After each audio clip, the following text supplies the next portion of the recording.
Hey, all right, Mo. Hi, everyone. This is December 4th, and this is just on the heels of World AIDS Day. So we're talking about AIDS and we're talking about intersectionality. So this goes along with a lot of our previous conversations.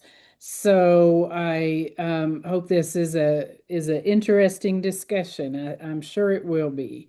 It always is. Mhm. So we'll start out with our introductions and our answer to the icebreaker question, which Leo will bring. So it's the name you want to be called tonight and your pronouns and the answer to the question. Okay, you can go, you better go. All right, thank you, Marco. Uh, hi, Yeah. everybody. My name is Leo. Pronouns he, him. And today's question is, what skill do you wish you were better at? For me, it would have to be public speaking because I have a fear of just public speaking in general. Yeah. Hmm. Yes. Hi, everybody. My name is Jared. Pronouns are any and all of them.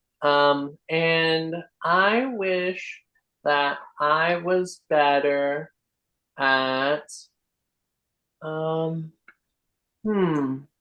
Yeah, I wish that I was better at, um, like like thinking with money all the time, like thinking in money terms, right? Because like I'm pretty, because like I don't really have a lot of people like needs or anything.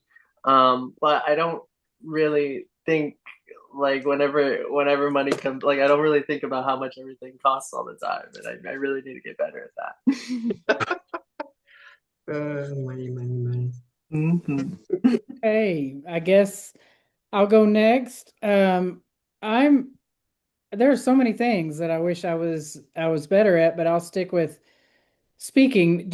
Like Leo said, not necessarily just public speaking, but even just one-on-one speaking. Sometimes I feel like I get so tongue-tied and get so I have so many trains of thought. I can't narrow down to what I want to say, and sometimes I don't have the confidence to just say what I think. And especially if I'm like talking to a boss or somebody intimidating like that, somebody that has my life in their hands. So I wish I was better at using my voice in all kinds of ways. Thank you for that question. I love that. How about you, Marco? Oh, did I say my name? I can't remember. Mo. Carol, she, her. Thank you. Okay, your turn. You go, cái con gái của mình, cái. Very good question. So say your name first. Oh yeah, Marco him. I bet cái. I bet go. You're back. Yeah, everybody was gone last week. We didn't meet last week. No, I go. So Go. what's your answer to what you would like to be better at? I bet cái go cái. You would wish you were better at what? Cái. Talking? I don't know. Oh, Be good at talking. Um, Maybe articulation Yeah, so people could understand you better. yeah. Okay, George. I'm George, and I guess I'll be on the same line of everybody else. I wish I was a better speaker, and I could articulate what I can. It's in here, but it doesn't come out there. Yeah. And some people are just so good at saying stuff and putting it in the right way, and I'm just not that way. I mean, I just blurt it out, and that's what it is. Yeah. Mhm. Nice. Okay, Krager. Okay, come on, man, go. Thank you, Marco. Okay, so as most of you know, I'm heavily engaged in this book right now, Practicing the Way. Um, and we have like 40 people at Uprising looking at this book and engaged in this book right now. And it says, be with Jesus, become like him, do as he did. And so when I hear this question, and after reading this book, what I wish I was better at is casting out demons, especially my own. Okay. So, just having that power to say, be gone That's a in, good. in any given moment, just casting out demons in myself and in others. Because as I read this book, I think, because Jesus told us we could do the things that he did, we could be like him. And I think if I have any gift, it's like the power of prayer. Public prayer doesn't scare me anymore. It used to terrify me. But I also think I could potentially tap into the gift of healing. But what really frightens me is casting out demons, because the demons of today are not the biblical demons, right, Jared? The demons of today are addiction, you know, Yeah. the list goes on and on. Yeah. Thank you. I personally think they're the same demons as were in the Bible. It's just not how we interpret those We biblical just passages. we call it. No, I think the demons haven't changed that much over the years, but I think greed and lust for power and those kind of demons were around in Jesus's time, and Jesus fought them, and we're still fighting them today. So, what an interesting answer that is. That's really profound. Thank you for that. Well, it's just because I'm all up in the midst of this. That was That's very inspiring. I want to try to get that book as well. It's a life-changing, life-giving, potentially life-giving book. And, because I'm listening to it, the author who's, speaking his own words is so, there's just something about it that's um, comforting, non-judgmental. Especially, he says over and over in this book, start where you are. Start where you are. Can you do the whole day of Saturday as Sabbath without turning on your TV and without, doing your chores? And, can we truly have a day of rest every week? And I'm like, I can't even, when I read the book, I'm like, I can't even fathom that. I am grateful for God Talk every Thursday, because this call gives me a chance to just be. When I come here, I feel like I can just be a human being, because I'm not trying to do anything right now except just be here with you all and That is very experience God's love, right? so profound, and I think that is exactly what is meant by a Sabbath rest. And I don't know if it needs to be. I mean, maybe having a whole day is wonderful, but every little bit that you, yeah, good. My Every star little word, bit, your star word. All right. my star word for this year is Sabbath, y'all. Excellent, excellent. I think every little bit of time that we really just resting in God's embrace is beautiful and well spent, and we need more. We do need more of that. That's really true. Okay, I'm just to talk about the subject a little bit.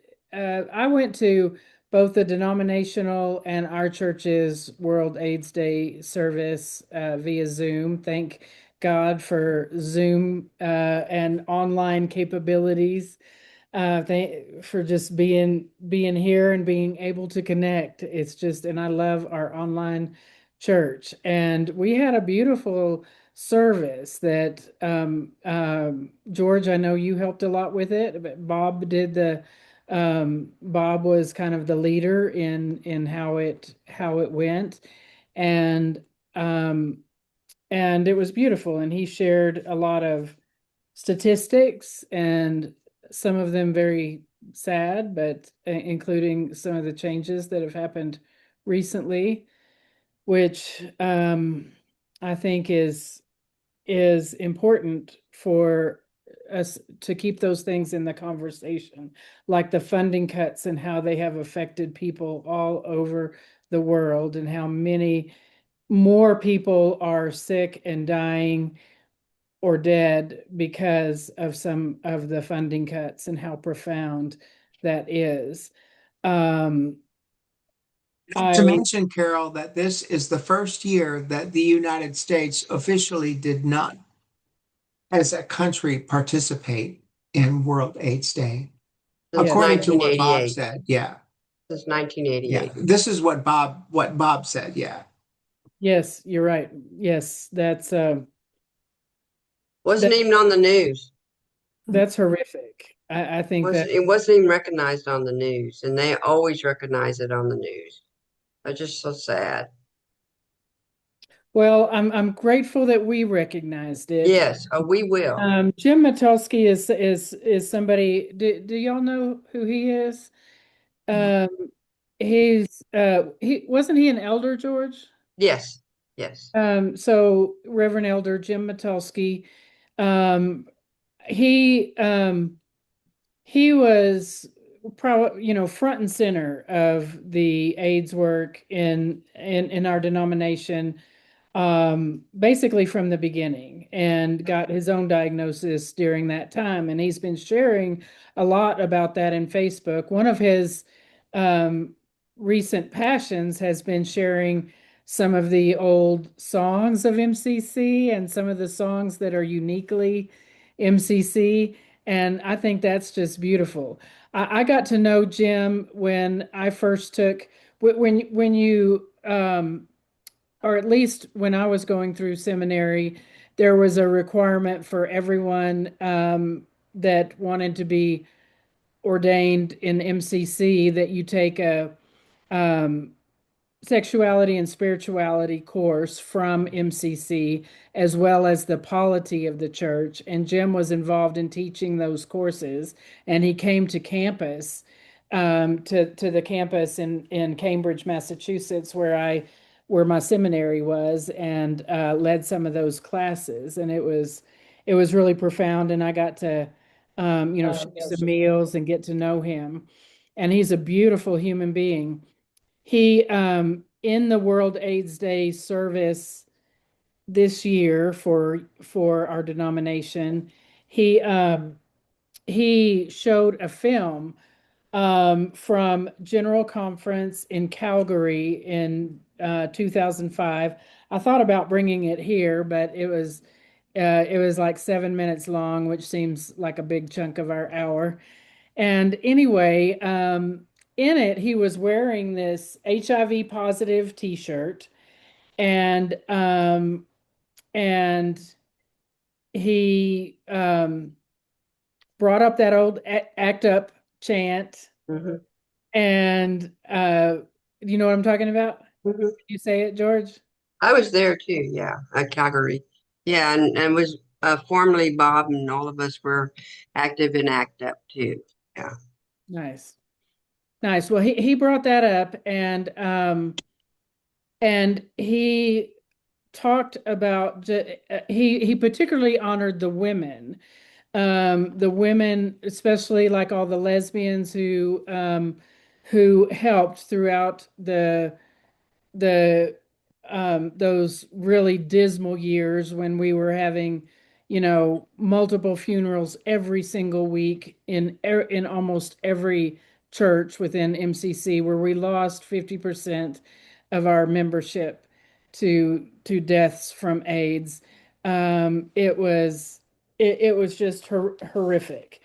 And anyway, he talked about the help from the women that had seldom been recognized, and he named some people, and he in particular, he talked about the shirt that he had on, and he talked about the death of Gugu Dlamini. He had all of us say her name over and over, Gugu Dlamini. She was stoned to death in South Africa because she came out about her HIV positive status.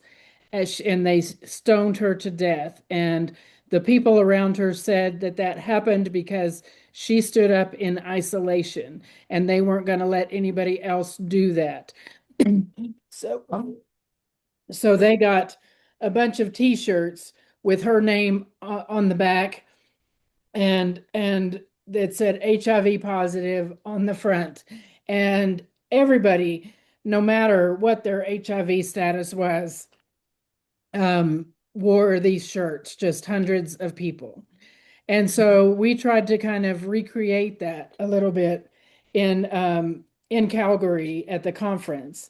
And hundreds of us wore these HIV positive shirts. I probably still have mine somewhere. I don't know, anyway, it was just a beautiful thing to see, and to see the reactions of people in Calgary to these shirts. Sorry, I may have to get another. It's okay. Take a breather. Okay. I want to follow up on that, but why don't y'all talk for a minute? I can go ahead and I do remember that when all our guys were fallen and were sick, and their families wouldn't want to be around them or anything. And there was that divide. There was the lesbians and there was the gays, and we don't like you and we don't like you. And I never felt that way, but apparently back in my day and age, they did do that, you know. Everybody's getting, you know, like a magnet, you know, two magnets, everyone. But when the AIDS epidemic hit, yeah, it was our guys. It was our guys that were dying. And we felt like we had to step up. I mean, we had to step up, and we also not only took care, but we campaigned that stuff needed to happen. But what's happening now is really discouraging to me, because I work for Ryan White Planning Council. I don't know if you guys know what that is, but it's HRSA, the government sponsors the AIDS program, and I was here in Houston, and I worked for them for 17 years. And like I said, every year we had at least 3 people die. But we worked hard with the funding. We did get a lot of funding. When I first started, we had 26 different things that we would fund, like transportation and drugs and case managers and stuff. And it came down to about 12. But when you don't fund the government, when the government doesn't fund the local people, this is terrible, guys. I mean, the rates are going to go back up because there's no education out there. There's no care. There's no place for these people to go. There's no counseling. There's no case managers. I mean, this is going to go up. They're raising AIDS cases, and we have done so well. And like Bob said, there was the 2030 that we were going to say, hopefully bye-bye. And this is just so frustrating and discouraging to me that the government has cut this, because it's going to hurt a lot of people. And I know Africa is one of the worst places, but just here in Houston, it's going to hurt. Yep. People are, and they're going to go down on the down low again as far as not talking about it. And, you know, it just, I can't even imagine being on Ryan White Planning Council right now. And Bob said he was going to try to get back on, which he should. And Robert Sutka is in Ryan White Planning Council, and Brill Gillis is in Ryan White Planning Council. So it's just horrifying that the government doesn't acknowledge something that's been going on for years, since 1988, got funding, got people alive and going well. I mean, you don't even know who has AIDS HIV anymore, and that's a good thing, you know. I mean, but it's just a sad thing that all Yes. these programs and funding and people who are able to help is And going to new stop. medications. He talked about the new medication that could replace all the daily pills with just one injection every 6 months. Oh And my gosh, the but if cocktails, people yeah. can't access even any medications, then that's, you know, Yeah. then how much can that help? Um, for those in our audience who may not know, Ryan White was a young man with a boy really with hemophilia. And one of the things that ACT UP pushed for so hard in the early days was for the government, for the president, particularly Reagan, to address AIDS and just have any funding, any recognition at all. I mean, you can't get any funding without some sort of recognition.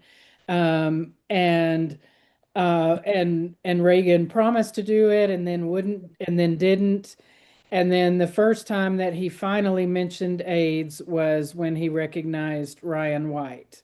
So it was, I mean, it was very homophobic. It was like, we're going to wait until we have, you know, a young, quote unquote, innocent boy um, to, you know, to before we're even going to say the word AIDS in public. So I mean, it was terribly shameful, and I think the people that died as a result of that administration's neglect is very similar to what's going on now. Um, and I think it's just a huge step backwards. One of the things that I wanted to bring up in terms, the reason I put intersectionality into the in the um, in part of what I wanted to talk about today was what Jim brought up in the World AIDS Day service. He had he had the um everybody in the audience, he had the women stand up and and everybody started clapping, and um he had them do that for like a full minute to recognize the work that had been done. um and then in when he switched to this year's service, he started talking about all the issues that intersect with the justice that has to do with AIDS, with HIV justice. And he brought up immigration. He brought up women's issues, having control of our bodies, having access to contraception, of course, having access to health care, which is such a racially biased topic. HIV, I think, is a little microcosm for all of the isms that we've been talking about, but I never really thought about the way that it intersected with women's issues until he really brought it forward in that in that. One of the statistics that Bob brought up that was really close to my heart as an OB-GYN is that neonatal infections, newborn infection, HIV positive newborns, there's been a huge spike in that, and neonatal infections are totally preventable. Um, so that is just devastating that we're having babies born with HIV that don't need to be. This silence and um, this cutting of funding is responsible for that. I'm going to be just real. I'm not going to pussyfoot around that. Okay, Jared and Leo. No, it's just so hard because I lost my uncle to AIDS like in the 90s. And when we first got here to the States, um, he was here for like, I got here and then he was here for like maybe 6 months. Then after that, he went to New York. And part of that had to do because I guess uh, he didn't want to talk about being gay because back then it was like a taboo of, people just didn't ask, right? It was just known and we just don't talk about it, right? And and the good thing now that has changed is that people are more open to it, right? Like me and my siblings, me and my mom, we just talk about it openly. And for him, like he I guess he was just really sick already. And he just managed to grab two suitcases and come to Houston. And just like y'all are saying, the woman step up because he came to our house. At the time, I was still living with my mom, and came to our house, and and he was very fragile, and he was with us for like a whole month. And then when he was home, he just couldn't breathe anymore. So we took him to the hospital, and like, later, like in 3 days, he passed. Yeah. Was he treated well at the hospital? Oh, yes. Yeah. Yeah. Yeah. Good. Thank goodness that he had such loving family around him. Yes. Gregor? Okay, Keiko, what? What, Marco? He said, okay, Gregor, what do you want? Well, the first thing that strikes me, based on the conversations we've had so far this year, is that Ryan White was a young, attractive white man, and so that's what it took to bring somewhat of a sense of urgency into our country and into our nation's consciousness when countless other people of color had probably already passed and this or that. So I just wanted to acknowledge that, first of all. And then secondly, in my own experience, I am 63 years old. If you look at that AIDS quilt, there's just countless names of people that were born in 1962, which is the year I was born. Countless names on that quilt, both men and women. And so the reason I didn't speak on Monday's call is because it's part of there's shame and there's I just was when I first became aware of AIDS, I knew I was gay. I knew I was gay probably since the time I was 6 or 7. But when I first became aware of AIDS, I committed to not only staying in the closet, but to keeping that door locked with double deadbolts so nobody could get in. So I don't know that many people who died of AIDS because I couldn't come out. I couldn't know them because I was so scared. And so with that comes, a bit of shame as I've gotten older and matured. I was like, well, maybe I could have helped. Well, maybe this, maybe this, maybe that. Coulda, woulda, shoulda. We can play that game, but um, and so I don't know where to go with all that. I still don't know where to go with all that. I'm a survivor of AIDS because I didn't even try. I wasn't even in the game because I was so frightened. I didn't even come out of the closet until I knew if you put a condom on, you wouldn't get AIDS. So that's why I was just stoically, and for all these people that came before me um, and actually lived their lives truly throughout that whole experience, I honor them and I appreciate them because I didn't have the guts and I didn't have the courage.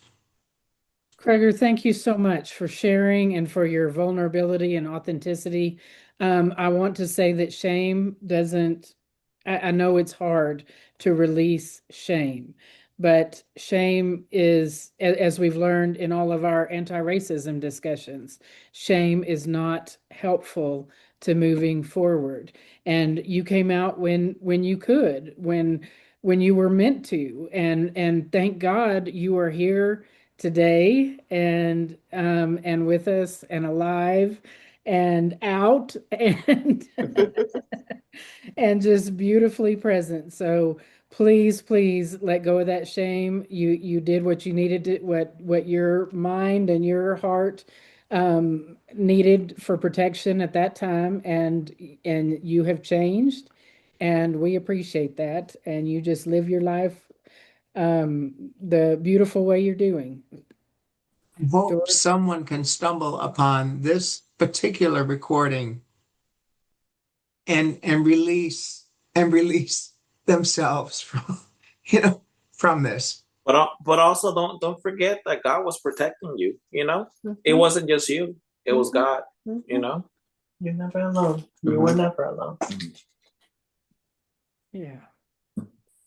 Go Okay, ahead. George. Okay, go. Yeah, I was going to address Craig, and for all of us during that time, all of us had to do what we needed to do to take care of ourselves first.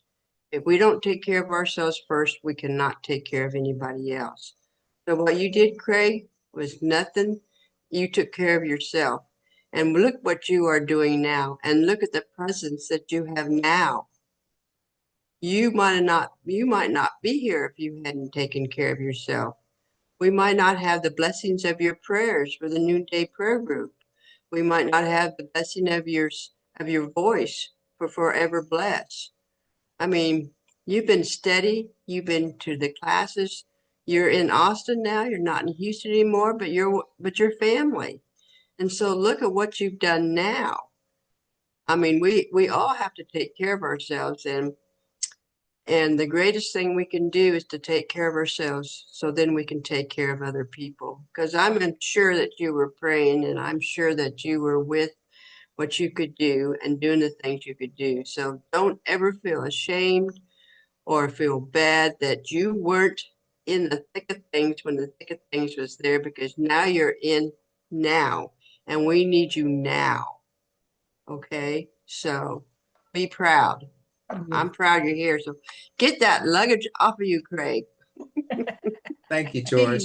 At the end of the day, finally there was one person that I had relations with that did die of AIDS, but at the time we had relations, it was with a condom. So, so I do know one person. Yeah, I do know one person. When if you were to talk to most, if any survivors my age, like Bob Stubblefield, Bob knows countless people, because he was out and about. But I did know one person, and he was beloved to me. So now I can say it to you. I honor the name of Scott Peck. I couldn't really say it on Monday, but I honor Scott Peck right now. Beautiful. Beautiful.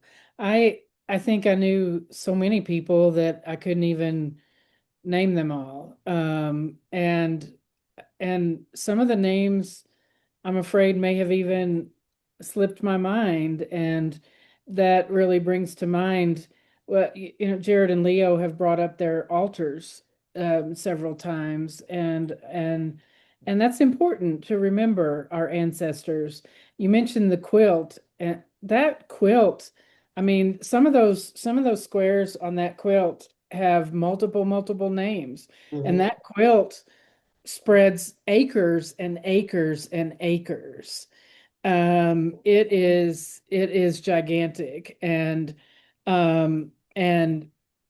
remember when parts of the quilt came to the church, both at Resurrection and then when I was at the church I was at in Amarillo, and just incredibly moving, incredibly moving. I was when I first started at Resurrection, I was that I came to Resurrection as part of entering into medical school, and I was working as a nurse. So when when we first started having a test, it wasn't even called HIV. It was called HTLV2, or I think that was the second name. I think it was something else first.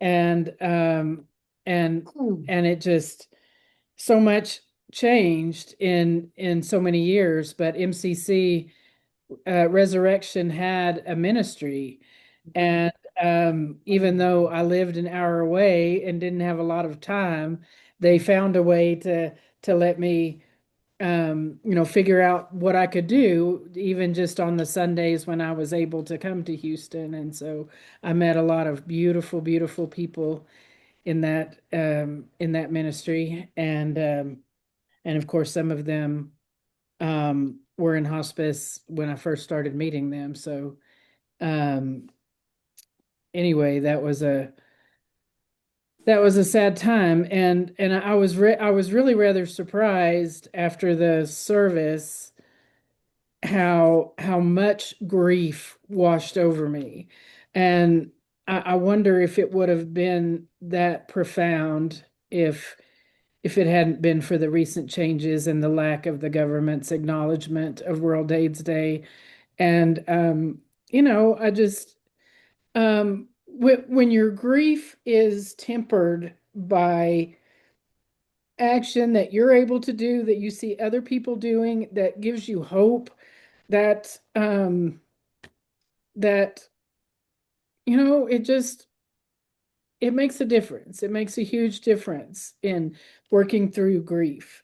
Um, but all of this work, this anti-racism work, all the work against injustice is grief work. And as many of you have said repeatedly, it is important to take care of ourselves, to work through the grief, to talk to people, to to to rest when we need it, to choose our battles. I mean, sometimes we're like, I need to be out there, working for AIDS and reproductive rights and for healthcare and for an end to homelessness and on and on and on. And none of us can do it all, but in but with each other's help, we can find what we can do. But we have to come at it from as healthy a place as possible. We have to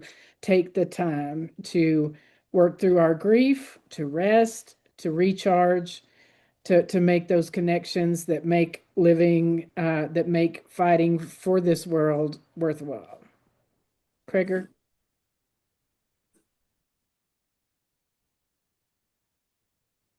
All right. So I wanted to ask Jared, if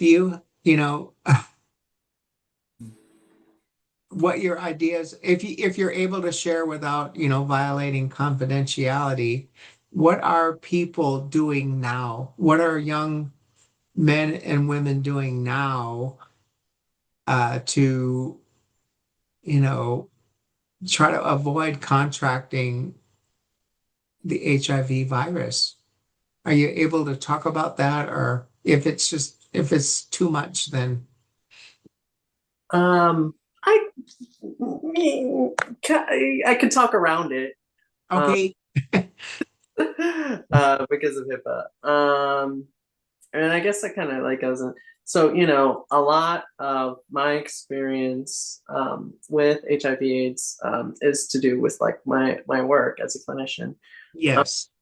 and the like me too, like I've there it's really hard because the law, whenever we lose people, we can't name them, right? Like because of HIPAA. And like one of mine was a trans person and she was amazing and I love her, but I can't, you know and so like that's why it's really really important for us to build communities, right?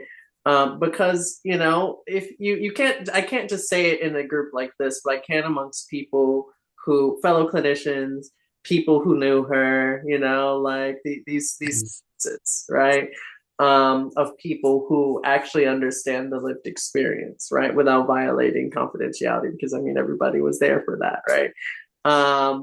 And so like that's also with the eruption that occurs, that has always been occurring in the government. That's why it's so very important for us, us people of color, us HIV affected folks, us, like queer, non-binary, LGBTQ folks, right? To all build communities and actually build communities that aren't just social, but are also financial, that are also skills based, that are also, that have like alternatives. Now, we're the trouble with HIV, right, and AIDS, right, like is when the funding stops, right, and those fancy drugs stops, right, like that, the whole community gets rocked, no matter how many rich, wealthy friends you got, because a lot of medical, the medical field is highly privatized, and it's the rates and the prices on the medical field is incredibly ridiculous. I can say that, as someone who's studying to be in the medical field, and so like it's really hard to find alternatives, right, in those spaces.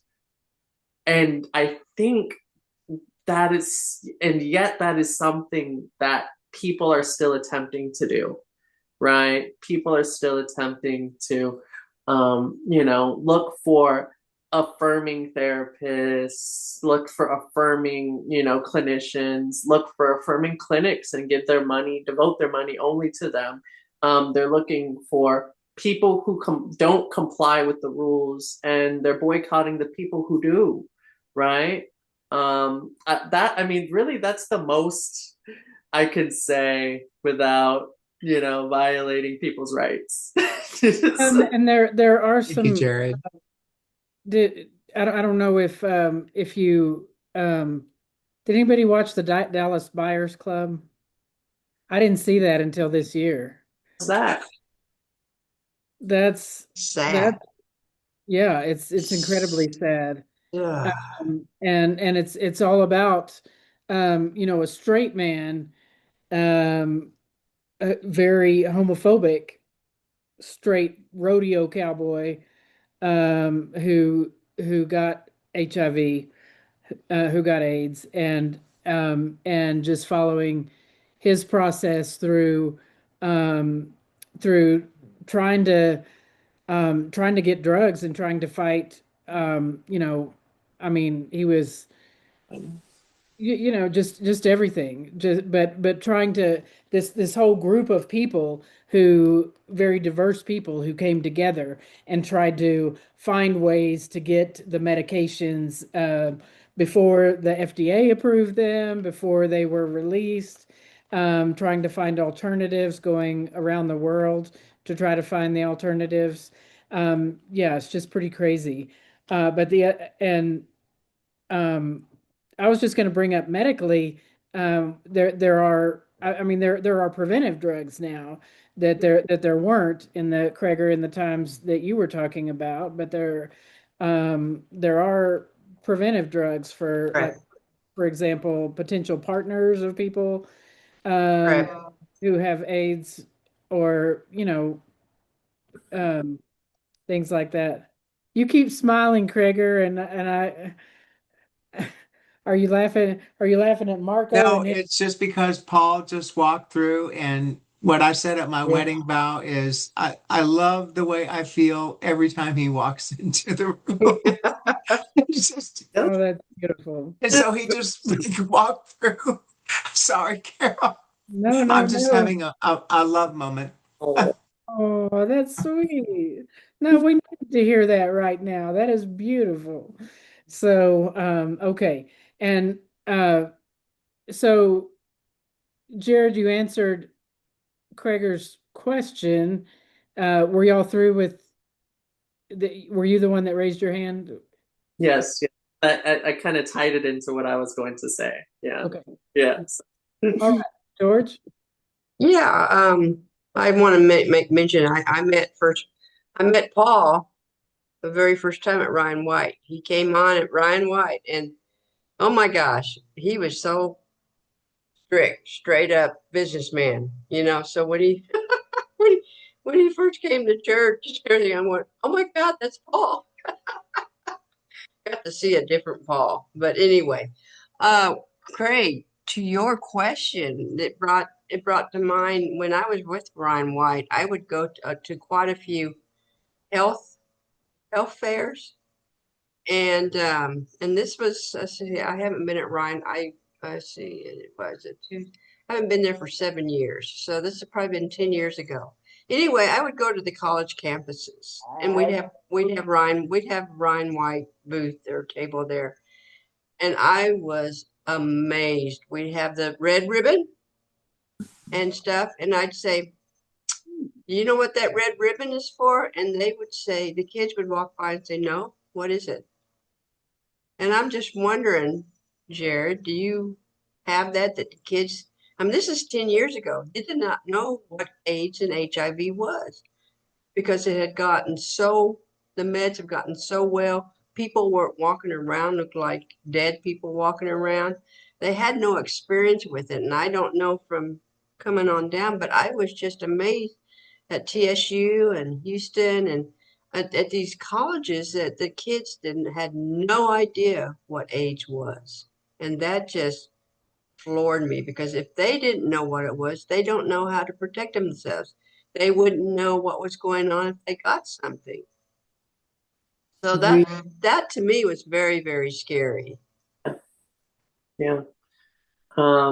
There are a lot of works to ensure that, whenever anybody enters any form of treatment, right, inpatient, right, they get the psychoeducation that they need to, like navigate to navigate HIV/AIDS, right? Especially whenever they are, of the queer population, right? And that's like 75% of my clientele. So, like that's like like everybody, right? That's 75% of the facility. Yeah.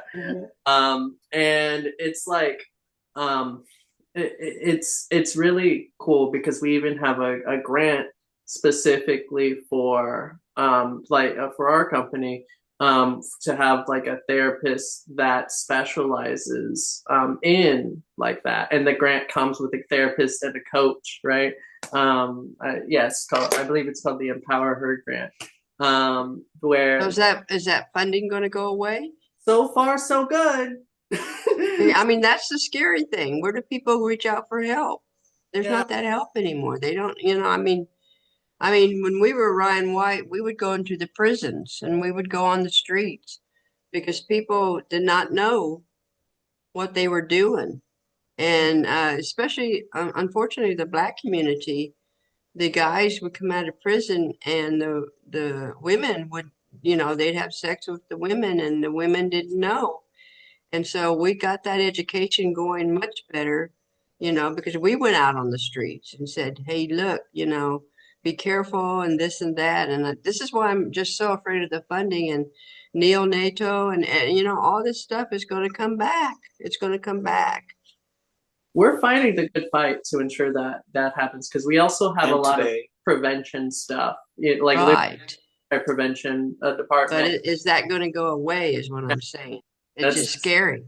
That's the questions. I think that people are stepping up because I saw today that your job, the Blue Cross Blue Shield, donated or pledged to donate to I think 2 million. $2 million. Yeah. They did. Okay. To ensure that this stuff, all the health related services that we provide, impacted, because we have our own internal clinic as well that all deals with these examinations and everything as well. That's beautiful, and I'd like to follow up on that, Marco. Hi, Marco. Yo, hi everybody. Hi, Marco. You go. May I get you? Go ahead. Ask. I go to you get by. What happened? The guy people. What you gonna do?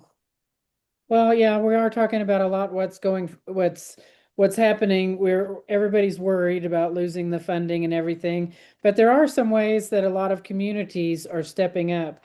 And I think some of the services for World AIDS Day really helped me see that there are people still working for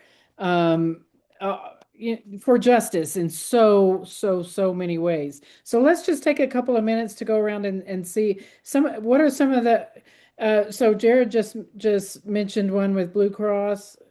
What else have we seen that gives us hope? It seems to me like community efforts are are like there's just so much that we need to do in our local communities, making those making those connections. One of the things that I saw in Taos is for a long time we only had a men's shelter, and like, and it was one of those where you had to be like you pretty much had to be sober to go there. So so now we have a new place for people with addictions, which is which it makes them so vulnerable to things like HIV. And so I see some things like that really coming forward, people recognizing a need and doing something about it in local communities. Anybody else see some signs for hope? George? Well, I don't know if the Zoom stayed on long enough, but Christine, she stopped everybody in their tracks when we were all saying how bad everything was. She said, God is good. We ourselves can do something about this and keep it in the forefront and look at the good side and what we can do. And we forget that sometimes. Sometimes all we're doing is just complaining or feeling bad. And we've got it good. We've got minds, we've got money, we've got power, we've got stuff that we can do. So, and again, with all these cuts on everything else, it makes the community rise back up and get off our butts and do something and say something and write something and stuff like that. Instead of letting somebody else do it. Yes, just the fact of having a welcome, excuse me, now I've got the hiccups. A welcoming and affirming church, just having a church that lifts up the LGBTQIA plus community is it was revolutionary in its time, and think of how many of us just felt that welcome. It changed our lives from feeling God's love versus God's wrath. And so just think how just being our church and improving the feeling of safety and welcome in our church for all people is how many lives that can make a difference in.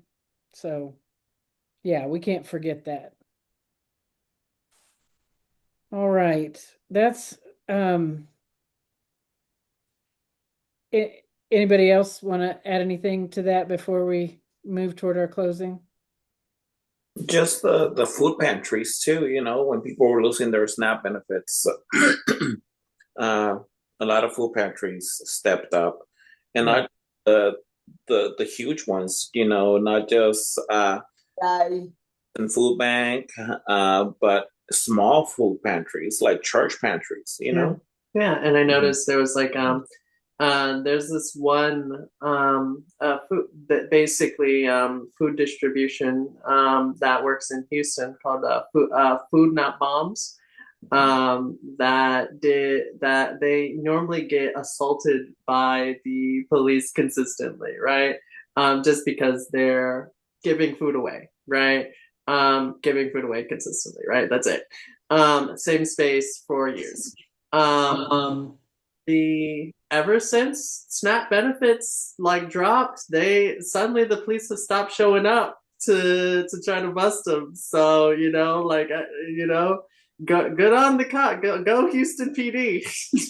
I don't understand why they what the claim was that they were doing wrong. Oh, there's tons of false that like all sorts of ways it would like, oh, you can't do that here, or oh, you know, like you get a Because food they permit, they're an annoyance to the you're a nuisance. All these the, homeless people gathering here in this Oh dear.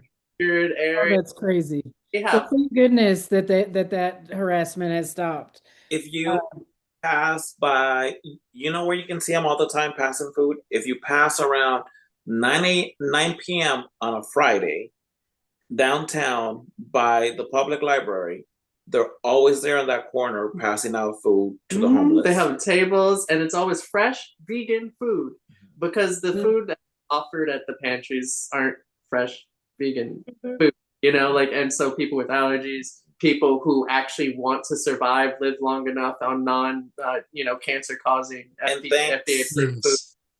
Yeah. And thanks to the police doing all that negative stuff, they blew up. Like you can see them on TikTok and see all the good things that they're doing. Oh, that's beautiful. I heard.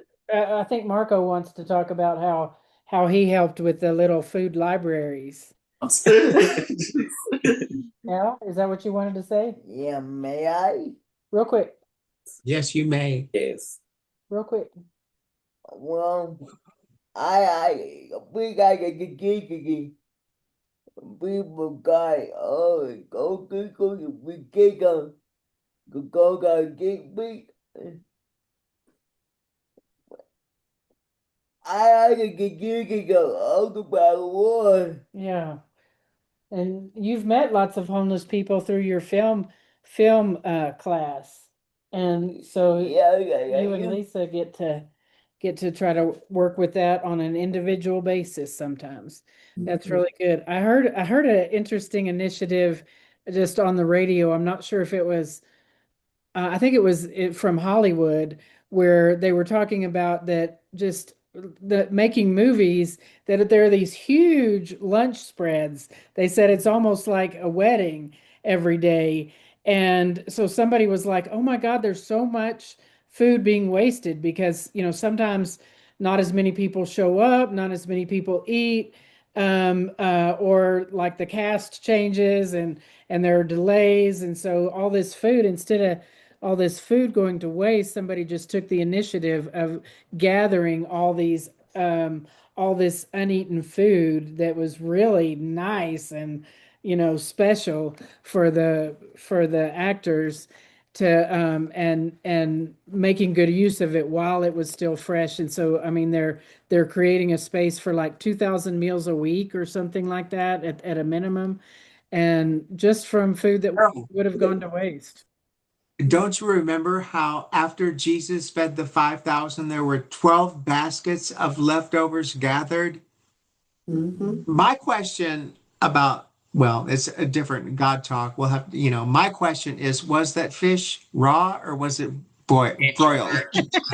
It's like the craziness that I'm going through as I'm actually going through the New Testament again now, as practicing the way. I'm going through the New Testament again. And as a 63-year-old, all these new questions are coming up that I never thought of before. Well, maybe maybe the miracle really was just that one young person said, "Hey, I've got some fish and bread," and then I got everybody 2 else fish and 5 came. loaves. You, you should join came. Bible study. We have a Bible study um, on Mondays, and we're still in Genesis. We're still in Genesis. We're going really slow because You know what? Liam texted me the other day. He was like, "I would love to see you coming to what is it?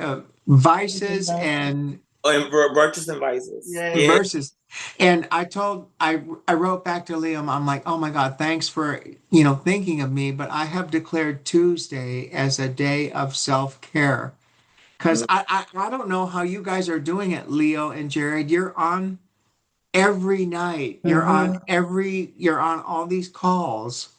And God bless your energy and your desire. I truly respect and appreciate it. I don't even see the Monday night group. I don't Yeah, even they're on every night. They're on a I don't call even know every anything night. about it. The Monday night is just through Facebook. Facebook Messenger. Yeah. They won't let us use the thing. for that. They asked if they could be Monday nights, and I said the church has to keep one night open for other things that we can schedule something. So I'm sorry, guys. So Hasn't stopped us. Don't worry. We've still been doing it in online and via other means. Yeah. Yes. And we're going really slow. We're just dissecting the Bible slowly. Liam joins us once in every blue moon, and Liam's like, "Y'all are still in Genesis." in Genesis. Line by line. You know how big Genesis is. Oh, side note, Suzette was sick Tuesday, so I'm sure she's still sick today. Yes. Oh, Okay, so that's probably why she's not here. Okay, well, let's include her in our prayers. Absolutely. So let's go ahead and close out. And if anybody wants to stay after and influence our upcoming topics, you're welcome. Okay, Kreger, will you close this out? certainly. Holy Spirit. So, what a difficult and interesting and controversial, and there's so many adjectives. The topic tonight, World AIDS Day, and everything that has come about because of that. Wow. There's so few topics in human history that have created so much hate, but yet so much love at the same time. The AIDS epidemic created so much hate, but yet created so much love, people for one another, people that literally watched their best friends, their loved ones, their brothers, their sisters, aunts, uncles, whatever. We watched them die all week long, several times a week. So we're grateful for what the community has done this week in terms of World AIDS Day and this conversation tonight to honor and remember and to give strength and forgiveness to those of us who didn't participate in that because maybe we just didn't have the courage at the time. So we leave this all with you, and we ask that as we go forward from this space, may we walk in light and love into the season of Advent, hoping, praying, wanting, longing for the Holy Spirit to touch our hearts. In Christ's name we pray. Amen. Amen. Thank you, Craig. Thank you. Thank you.